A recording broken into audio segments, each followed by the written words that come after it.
What is up, man? Welcome back to another YouTube video. Sa video na to, pag-uusapan natin kung paano mo ba gagawin ang no contact. So, sakto to kung kakagaling mo lang sa breakup o kapag nabasted ka or merong nag-pullback na babae sa'yo. So, sa mga bago sa channel ko, and I'm Joms, and I upload videos to help men gain control and leverage in their dating and relationships. So, mainly, ang core topic ko dito is about polarity, meaning the natural attraction between the masculine and the feminine. So, kung gusto mong maka-attract ng feminine, yung loyal, loving, submissive, and supportive na babae sa buhay mo, then you might want to improve your masculine energy and understand the feminine. So, sakto to dahil ako mismo ay nasa journey ko to be the best masculine version of myself. So sinishare ko dito sa channel na to yung mga experiences ko as my life goes by. So, kung gusto mo din ma-achieve yung best masculine version of yourself, then you can subscribe sa channel ko dahil almost daily and weekly nag-upload ako ng videos na makakatulong sa'yo. So, back to the video. So, paano ba gagawin ang no contact rule kapag kakagaling mo lang sa breakup o kapag nabasted or na-reject ka? So, una, pag-usapan muna natin yung kung ano ba yung mga maling ginagawa mo after breakup or kapag merong nag-pull away na babae sa'yo. So, bibigyan kita ng tatlo. Okay? Makinig ka mabuti dahil importanteng malaman mo to. The number one mistake is you start chasing after the girl. As in, hahabulin mo siya literal. May iba na nagmamakaawa pa, nagsisend ng pagkahaba-haba o pagkadami-daming messages, tinatawagan palagi, magpapadala ng kung ano-anong regalo sa work or sa bahay niya. Kumbaga, pilit niyang hinahabol yung babae. However, ang ginagawa mo lang dito ay mas pinapalala mo lang yung sitwasyon. Dahil pinapakita mo na tama lang na hiwalayan o mag-pull back siya sa'yo. Because chasing her will only show that you are emotionally weak and emotionally dependent on her. Plus, binibigyan mo lang siya ng positive reinforcement yung pag-pull back niya sa'yo. Basically, you are rewarding her negative behavior by giving her your attention and validation. So, tandaan mo na lahat ng babae ay addict sa attention at validation. And what gets rewarded gets repeated. Okay? What gets rewarded gets repeated. So, basic human behavior yon. So, most likely, kung gumana man tong paghahabol mo, okay, for example, gumana tong mga pinagagawa mong chase moves sa kanya, after 2 to 3 weeks, pustahan tayo. Kapag gusto niya uli makakuha ng dopamine hit, okay, from your attention or from your validation, mauulit lang uli yung pag-pull back niya sa'yo. Dahil alam niyang ibibigay mo lang ulit sa kanya yung attention at validation na binibigay mo nung nag-pull back siya. So, mangyayari, she will emotionally manipulate you hanggang sa magsawa na siya sa'yo dahil tinotolerate mo yung ganyang behavior niya. Number 2 mistake is nagiging sad boy o nagiging bitter ka. So, ano ba itsura nun? So, nagpo-post ka sa social media about love and relationships, nagpaparinig ka sa mga post mo, nagsa-status ka na alam mo yun, na sobrang broken-hearted ka. Alam mo yun, sad boy postings. Fuck, man. Tapos, meron pang iba yung nagiging bitter, yung nag-share ng mga hateful posts about women na parang biktima ka nila. So, this will make you appear reactive and weak dahil pinapakita mo na biktima ka. So, remember, victims are always perceived on the weaker side because they are oppressed in strength and power. Kaya sobrang nakaka-turn off sa lalaki ang merong victim mindset. And lastly, the number 3 mistake is yung tinatawag nating complete blackout. So, ano ba yung complete blackout? Complete blackout, ito yung nagde-deactivate ka ng social media, binablock mo siya sa lahat, hindi ka sumasagot sa mga texts at calls niya, hindi mo siya pinapansin kapag nagkikita kayo. So, in your eyes, akala mo nagiging alpha o nagkakaroon ka ng leverage sa situation. Pero, on her perception, hindi ka niya nakikita as alpha o hindi ka niya nakikita as a leader. So, nakikita ka niya as batang parang nagtatantrums. Okay? Yun yung perception niya sa'yo. So, this will only give her the certainty, okay, the certainty na emotionally hooked ka pa rin sa kanya. Now, kapag ginawa mo tong tatlong na to, okay, kapag ginawa mo tong tatlong mistakes na to, for sure, it will kill her attraction for good. At sigurado din akong, okay, pupusta pa ako dito, pupusta ko yung dalawang betlog ko na mas mabilis pa siyang makaka-move on kesa sa'yo kasi binibigyan mo siya ng certainty na tama yung naging desisyon niyang makipag-break at mag-pull back sa'yo. Dahil this shows that you are emotionally weak and dependent on her. Okay? Na mas nagiging babae ka pa kesa sa kanya. Tandaan mo, the feminine is attracted to strength and she repels weakness. Any kinds of weakness. So, and those three are the weakest behaviors that you can do as a man when it comes to breakups or kapag merong babaeng nag-pull back sa iyo. So, Joms, ano ba yung tama kong gawin kapag nakipag-break sa akin yung babae o kapag nag-pull back ang isang babae sa akin? So, meron akong tinatawag na tactical step back, pare. So, sobrang effective nito, parang Houston Rockets James Harden, pare. Ganon kalupit yung step back na to. Okay, ang tawag ko dito is tactical step back. So, kapag ginawa mo tong tactical step back, okay? Ito kasi yung personal ginagawa ko kapag nare-reject, nababasted, at pag may natatapos akong relationships. Again, tao lang ako, si Joms lang ako, man. So, dumaan ako sa maraming rejection, nabasted ako, at meron ako mga natapos na relationships. Okay? So, kapag ginawa mo tong tactical step back na tinatawag ko, you will have the position of strength. Okay? At dahil nasa position of strength ka, this will also increase the chance na mababalik ulit yung spark ng attraction niya sa'yo. Now, I don't want you to get twisted, okay? Or ma-blindside ko kayo. Ang pinaka-goal ng tactical step back is to reset. Okay? Reset. Okay? I-reset nito yung emotional core mo to a position of strength, meaning instead na natitrigger yung needy energy mo. Okay? You will be grounded and emotionally dependent. Also, may chance din na ma-reset natin yung attraction niya sa'yo indirectly. Okay? Indirectly. Ibig sabihin, wala kang gagawin. Wala kang gagawin directly sa kanya. Okay? Paano? Bakit ma-reset yung attraction niya sa'yo indirectly? Kasi you will be adding mystery. Okay? During this time, makakapag-add ka ng mystery, makakapag-create ka ng space. Okay? And again, nalalagay mo yung emotions mo on the position of strength.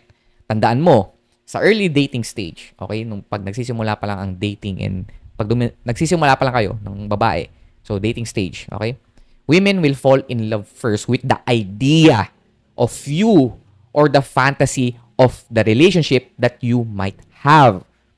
Okay, mas nauuna silang ma-in love sa idea of you, yung idea niya kung sino ka bilang lalaki. Okay, yung idea na magiging relationship nyo sa utak niya. Okay, lahat to binubuo niya sa utak niya. Okay? Gusto ko lang na i-emphasize, ang main goal ng tactical step back is to reset. Okay? R-E-S-E-T. Reset. Hindi natin goal na i-manipulate yung babae na bumalik sa atin. So, we want to reset our masculine core to remove the needy energy and replace it with grounded masculine energy.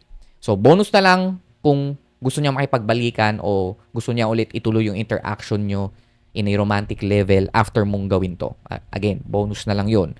Pero sa case ko, 80% of the time, gusto nila makipagbalikan and nasa sayo na yung leverage. This time, nasa sayo na yung leverage or decision kung gusto mo to o kung gusto mo pang makipagbalikan o hindi. Okay? So, just make sure kung makipagbalikan siya sa'yo, nalaman mo na kung ano yung mga tama mong gawin, okay? Naalis mo na yung weak behaviors mo. Kasi kung bumalik siya sa'yo, tapos, yun lang din, wala din nagbago sa'yo, naging weak ka pa rin, wala din. So, ang mangyayari, makikipag-break o mag-pull back lang ulit yan. Okay? So, ginamit mo lang tong tactical step back as a, alam mo yun, as a strategy or a manipulative strategy na para bumalik lang siya. Hindi para i-reset yung masculine core mo. So, again, ang main goal nito is to reset your masculine core. So, merong 5 steps tong tactical step back at isa-isahin natin. So, bibigyan ko kayo ng 5 steps. Okay? Makinig kayo mabuti. Number 1, soft block mo lang. Alright? Soft block mo lang. Meaning, wag mong i-block talaga sa social media. So, ano ba yung soft block? Soft block, ito yung i-mute mo yung mga posts, stories, notifications niya sa phone mo. So, i-mute mo yung FB, i-mute mo yung IG niya, i-mute mo yung mga posts, yung mga stories niya para hindi lumalabas sa notifications mo. So, this will, importante to, lalong-lalo na kung nakaka-trigger o tinitrigger o nagpo-post siya ng mga nakaka-trigger na post. Okay? So, this will help you to remove the trigger of your needy energy. Okay? Sabi nga sa Atomic Habits, if you want to remove a bad behavior, find the trigger and remove it. Pag kasi binlock mo para... so, yun. Also, kapag binlock mo agad siya, para kang, again, sinabi ko kanina, para kang nagtatantrums. Okay? Nabibigyan mo lang siya ng certainty that you are still emotionally hooked pa rin sa kanya. So, mas okay is soft block mo lang. Soft block meaning, again, i-mute mo lang. Alright? I-mute mo lang siya. Para hindi ka na nati-trigger. Number 2, huwag kang mag-sad boy postings or post anything about love or relationships. So, we want to change your frame from being hurt to being busy. Okay? You can do this by moving on with your life. And you can move on with your life by moving. Kaya nga tinawag na move on kasi mag-move ka, you need to take action. Walang mangyayari sa'yo kung magmumukmok ka lang sa kama mo. Okay? If you want to move on, you need to move. You need to take action. Okay? As in, literal, gumalaw ka. Okay? Huwag ka magbukmok sa isang tabi. So, kung ano lang yung ginagawa mo nung single ka, yun lang din yung gawin mo.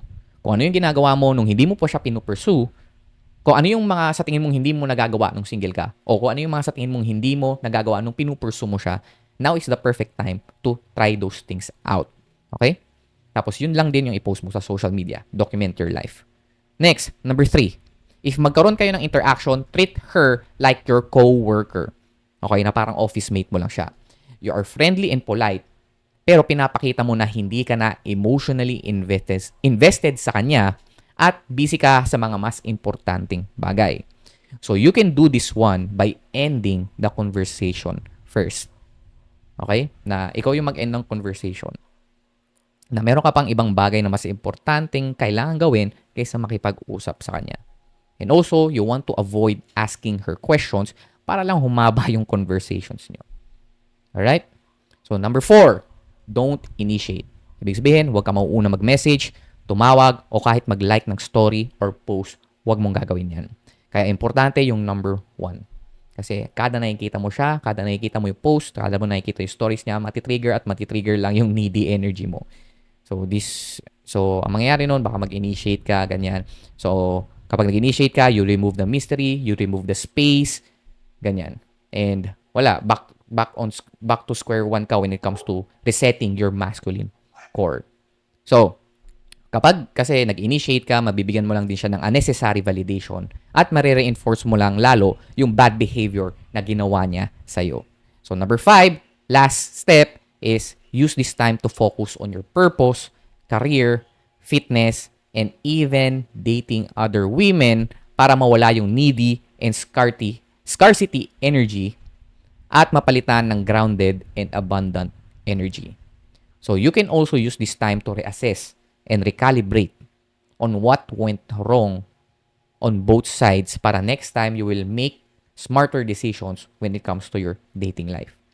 So, gamitin mo tong time na to transmute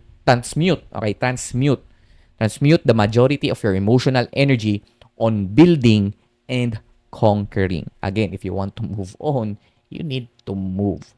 Okay? At anong gagawin mo? You want to do something that will build yourself up and conquer something. Alright? So, remind lang kita na normal lang maka-feel ng emotions during these times. Okay? Normal lang yan. This is because may attachment ng nabuo sa relationship, so it's normal to feel emotional. So, you invested a lot of time, energy, and money sa relationship, so merong feeling ng panghinayang, sadness, anxiety, lack or scarcity, and may hit din to sa self-worth mo. So, it's okay to feel your emotions. Just make sure kontrolado mo tong mga to.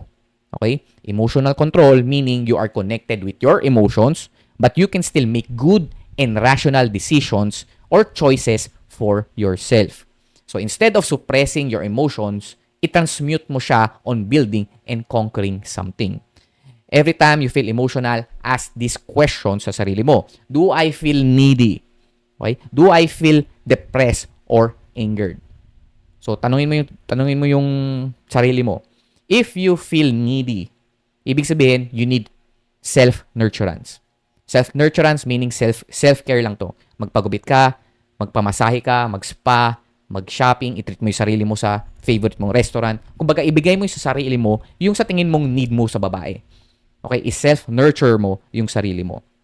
Next, if you feel depressed and angered, yun yung nafe-feel mo, ang kailangan mo lang ay challenge.